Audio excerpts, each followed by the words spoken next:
Я так понимаю, что из всех русскоязычных обзоров на дайв-компьютер Garmin MK2 мой будет самый честный и детальный. Но на самом деле обзоров-то на этот компьютер и не так уж и много. Перед тем, как начать вам рассказывать про этот Garmin MK2, я вам покажу вот этот Sunta D4i. Прослужил он мне верой и правдой 15 лет, а вообще должен работать 10 лет. То есть Sunta, вам честь и хвала. Молодцы, но пришло время, и он накрылся. Все, не работает.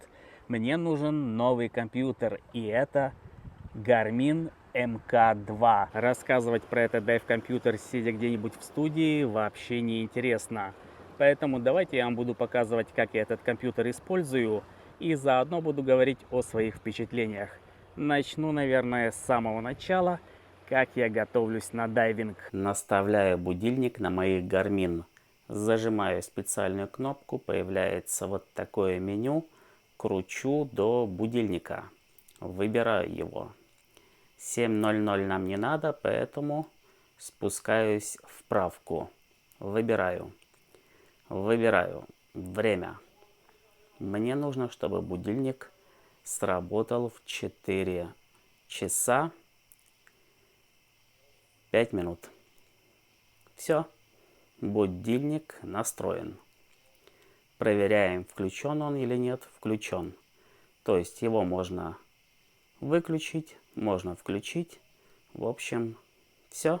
Ложусь спать. Будильник, естественно, сработал. Звуковой и вибросигнал. Сейчас пойдет череда кадров для того, чтобы ты смог посмотреть на Garmin Descent MK2, как они сидят и выглядят на руке во время подготовки к погружению. Garmin Descent MK2 позиционирует себя как часы для двух миров – подводный и надводный.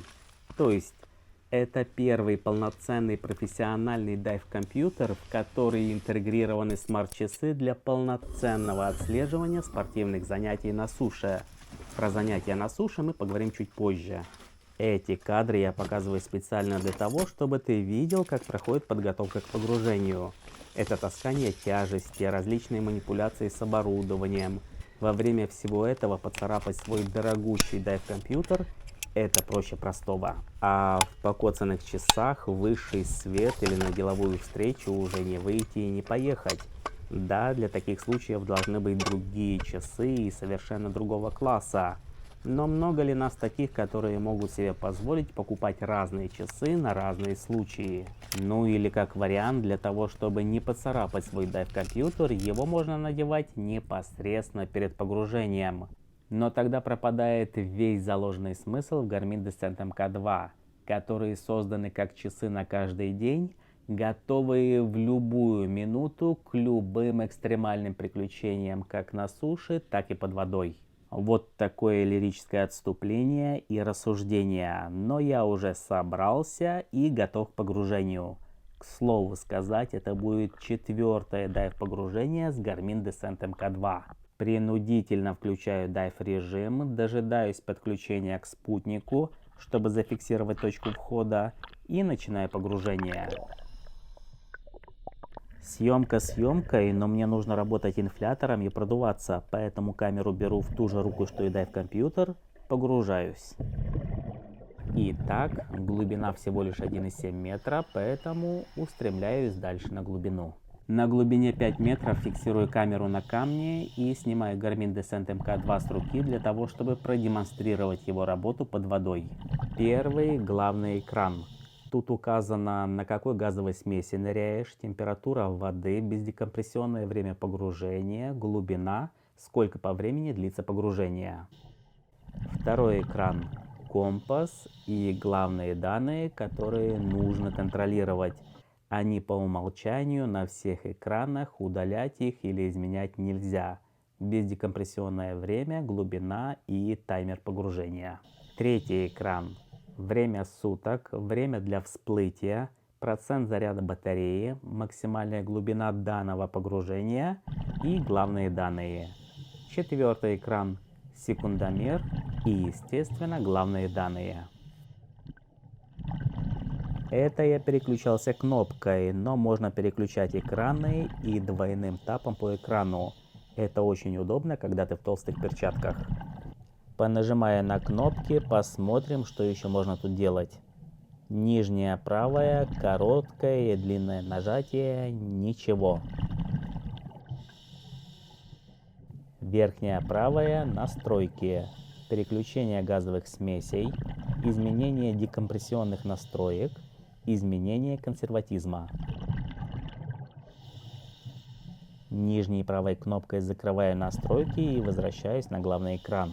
Верхняя левая кнопка, короткое длинное нажатие, ничего. Средняя, короткое длинное нажатие, тоже ничего. Компас. Задаю направление движения и имитирую отклонение от курса.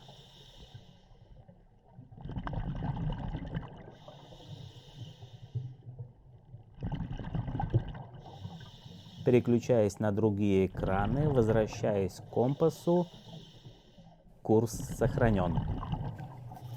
Что может компас? Переназначить курс, установить обратный курс по обратному азимуту, установить курс с поворотом на 90 градусов влево, установить курс с поворотом на 90 градусов вправо, сбросить курс. Устанавливаю обратный курс.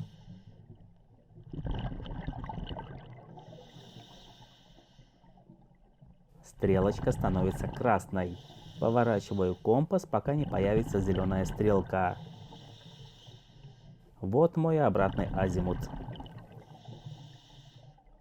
Теперь установлю курс на 90 градусов влево.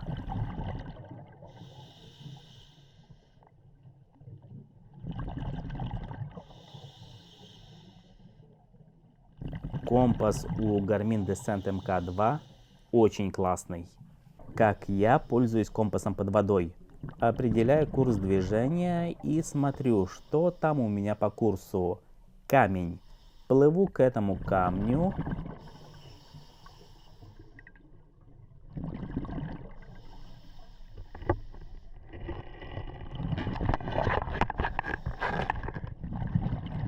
Доплываю до него, смотрю, что дальше есть по курсу. Еще один камень, который камера не видит.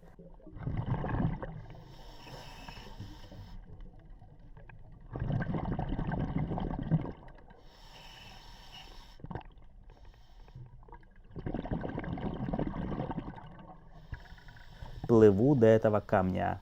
Доплываю, смотрю, что там дальше, и так далее, и так далее.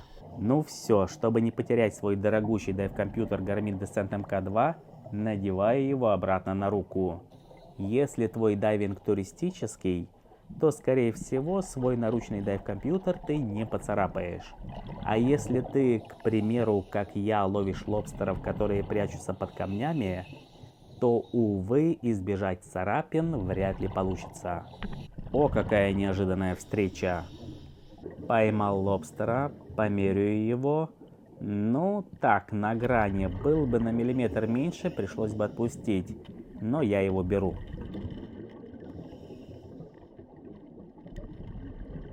А это злой лобстер. Но видео не про подводный мир, куда я ныряю, а про Garmin Descent MK2. Вернемся к нему. Максимальная глубина этого погружения 16 метров. И Garmin Descent MK2 просит соблюсти остановку безопасности. Демонстрирую, как это выглядит на экране. Чаще всего у меня включен экран компаса, чтобы отслеживать курс движения, и главные данные, чтобы всегда были перед глазами. Все, можно всплывать. Между погружениями перекусываю морскими ежами, и вы видите, что МК2 у меня на руке выше запястья. Специально так надел, чтобы лишний раз ни обо что его не ударять. На втором дайве камера была закреплена у меня на голове, поэтому съемки компьютера неудачные. Но вот момент навигации. На глубине 16 метров я решил повернуть влево на 90 градусов. Задал эту задачку своему Garmin MK2, и он зеленой стрелкой указывает нужное мне направление. Повторюсь, компас тут обалденный. Максимальная глубина на этом погружении была 19 метров, и естественно нужно совершить остановку безопасности, о чем Garmin MK2 мне напоминает. Решил снять, смотрите сюда, как компьютер показывает то, что ты слишком быстро всплываешь. Зеленое нормально, желтое не очень нормально, красное слишком быстро. А так компьютер показывает информацию о крайнем погружении. 12 градусов вода, 19 метров максимальная глубина, 52 минуты 31 секунда время дайва. Собираю все снаряжение, отношу в машину, сажусь за руль и еду домой, где у костра меняю длинный ремешок на короткий и ложусь спать. На следующий день подъем в 7 утра, пью кофе и гуляю с собакой.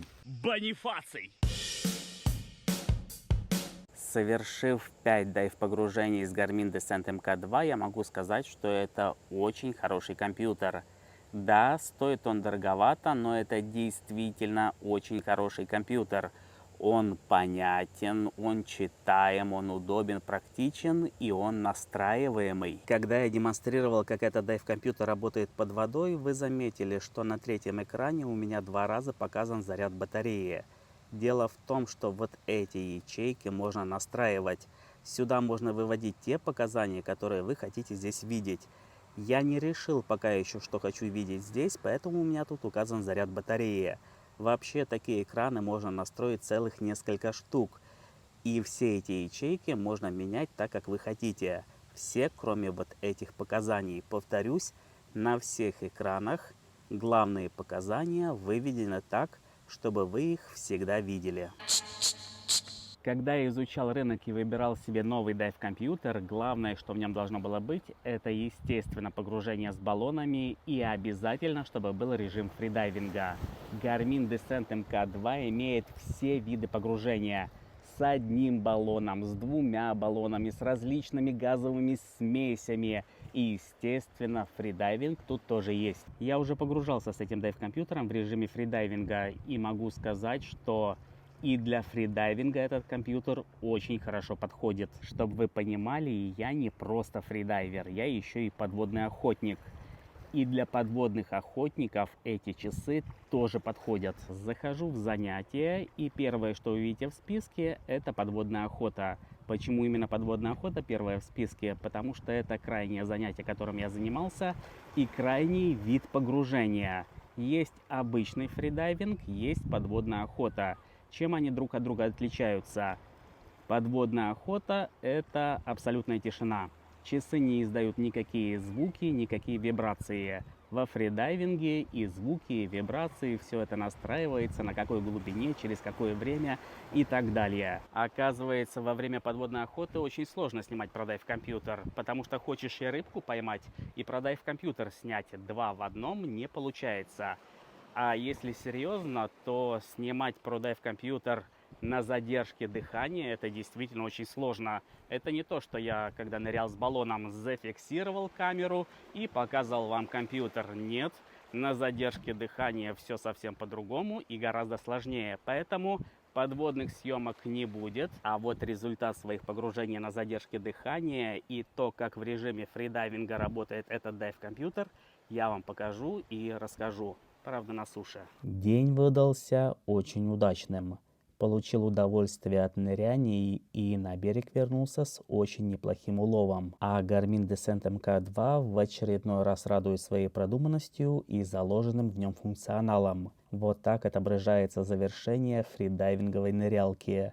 На экран часов выведено 79 погружений, 5,7 максимальная глубина, 20 минут 57 секунд общее время погружений. У меня во время погружения на задержке дыхания на экран выведены текущая глубина и время текущего погружения. Но вообще данных можно добавить, и все, что в черном окошке, редактируется и вставляются те данные, которые вы хотите. Но я считаю, что на глубине читать все вот это смысла нет, поэтому я оставляю самое главное. А все остальное я вывожу на экран, который появляется сразу после того, как я вынырну на поверхность. И уже дыша в трубку, я вижу время последнего погружения, глубину последнего погружения, какое по счету это было погружение и время между погружениями. Вот это, кстати, очень удобно. Нырял на 30 секунд, на поверхности подождал 1 минуту и можно нырять. Плюс Экраны можно добавлять и данные менять.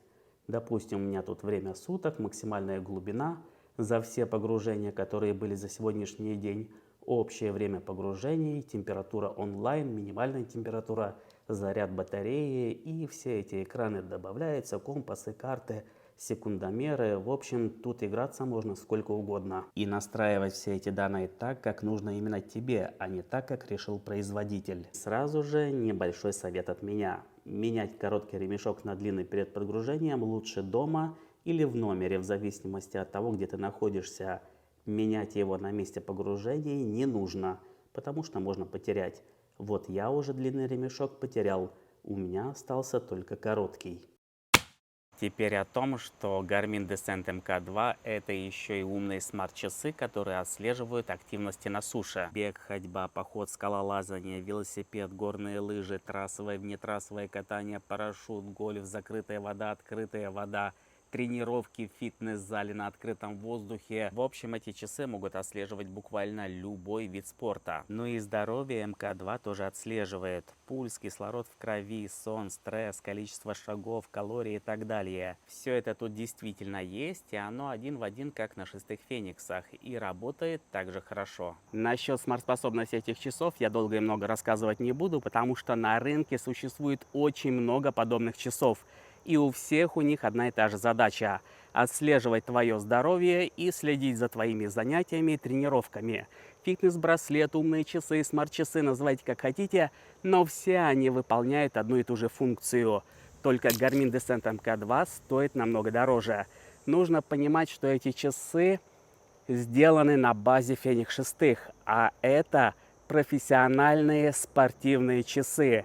И в принципе вот эту приставку «профессиональные» Garmin оправдывает. Но нет смысла зацикливаться на этом и перерассказывать все то же самое, что рассказывают про Fenix 6 и другие обзорщики.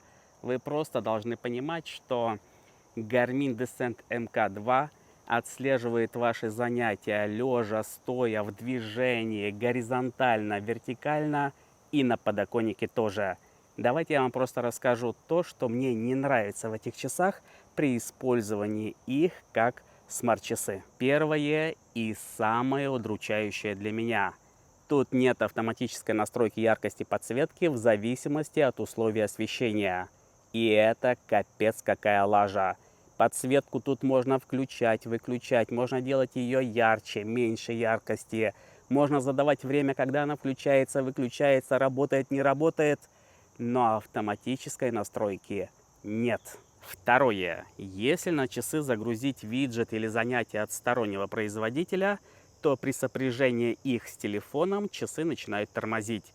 Я сюда загрузил от стороннего разработчика виджет «Погода» и занятие «Хайкинг».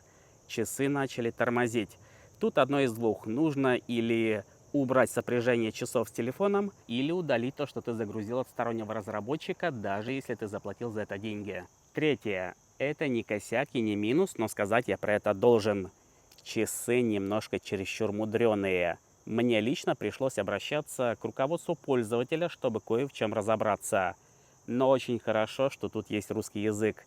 Без русского языка было бы вообще печально. Ну и четвертое, но это лично мои придирки.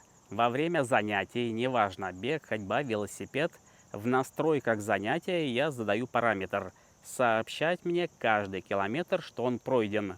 Garmin это делает. Он мне говорит, пройден 1 километр. На второй километр он мне говорит, пройден 1 километр. А мне бы хотелось, чтобы он сообщал, пройден 3-й километр, 4-й, 5-й и так далее. А он говорит, пройден очередной 1 километр. Как бы не проблема, потому что на экране можно всегда посмотреть, сколько километров ты прошел, пробежал, проехал. Но тем не менее, вот такая вот странная штуковина. Как по мне, странная. Все остальное на этих часах работает вообще без каких-либо претензий, так как и должны работать дорогие, профессиональные спортивные часы. Синхронизация с телефоном. На экран выводятся все оповещения, смс-ки, звонки, работает с GPS, без GPS. Все отслеживает, все запоминает и оповещает о твоих достижениях, недостижениях, предупреждает пульс такой, мало калорий, много калорий и так далее, и так далее. Батарею держит очень хорошо. И все это еще и настраивается так, как нужно именно тебе. Вот это на самом деле очень и очень круто. Но если у тебя до Garmin Descent MK2 был любой другой фитнес-браслет или умные часы с сенсорным экраном, ты обалдеешь от его отсутствия. Тут все управляется кнопками. Поначалу ты будешь беситься, ты будешь нервничать, и тебе придется привыкать к кнопкам. Поэтому перед покупкой ты должен осознать, что в первую очередь это профессиональный дайв-компьютер. Под водой сенсор не работает, под водой дайвер пользуется кнопками. Это ты хочешь, чтобы в этих часах можно было и под воду, и чтобы профессиональный дайв-компьютер со всеми смесями, со всеми баллонами, и чтобы фридайвинг тут был, и чтобы в этих же часах в горы, на хайкинг или кататься на лыжах, на сноуборде, чтобы этот гаджет отслеживал твое здоровье, твой сон, чтобы компас, GPS, чтобы в гольф играть, с парашюта прыгать, бегать, ходить, и чтобы все вот это было в одних часах. Гармин говорит: на, это все, что ты хочешь, но тут нет сенсора. Повторюсь, это дайв-компьютер, который впихнули в Феникс 6, или наоборот, в Феникс 6 впихнули дайв-компьютер, неважно. Тут нет сенсора, и это нужно принять как данность. Насчет приложений для iPhone, их тут целых 3. Garmin Diving, понятно, для дайвинга. Garmin Connect, это все, что связано с активностью на суше. И Garmin IQ, это магазин Garmin. Хорошо, что для суши и для дайвинга 2 разных приложения. Все это работает замечательно, интуитивно понятно. И на это я не буду заострять внимание. Тут все хорошо. Видеоролик получился длинным, но, надеюсь, информативным. Если так, ставь лайк, а я буду подводить итоги и закругляться. Garmin Descent MK2, если не лучший, то точно один из лучших наручных дайв-компьютеров. Если твои финансы тебе позволяют купить этот дайв-компьютер, покупай, даже не думая. А если рассматривать этот гаджет как смарт-часы, тогда чувствуется, что модель 3-летней давности. Отсутствие автоматической подсветки, отсутствие сенсора, другие какие-то мелочи делают эти часы, смарт-часы, морально устаревшими. Если я не ошибаюсь, то где-то под Новый год должен выйти новый дайв-компьютер Garmin Descent MK3. Он уже, я думаю, будет на основе Fenix 7 или даже 8, и это будет бомба. Ну вот, к примеру, Mi Band 8. Если его рассматривать как фитнес-браслет, то в нем есть все то же самое, что и в Fenix 6. Единственное, тут нет GPS, зато есть сенсорный экран. А тут есть GPS, но нет сенсорного экрана. Кто-то скажет: но вот только не надо сравнивать Garmin, ого-го, с Xiaomi. Согласен, это разные гаджеты, но тем не менее суть мою вы уловили. Блин, тот, кто пользуется Garmin, даже не знает, что существует Mi Band 8. Чтобы вы понимали, эти часы я покупал именно как дайв-компьютер. Кстати, покупал. Мне их никто не присылал на обзор, не дарил. За этот видеоролик мне никто не платил. Эти часы куплены за мои собственные деньги, поэтому я имею право о них рассказывать то, что я думаю. А я думаю, что это хороший гаджет. И как дайв-компьютером я этими часами доволен на все 100%. А то, что они еще и смарт, это приятное дополнение, которым я пользуюсь. Они мне сообщают, как я спал, хорошо или плохо, насколько сильный у меня стресс, какой у меня пульс, сколько у меня кислорода в крови, и вычисляют всю мою активность. И вообще, я могу и под воду, и в горы, и я весь такой... С вами был потерявший длинный ремешок Бонифаций. Разбросался тут ми-бендами. Я-то знаю, что это такое.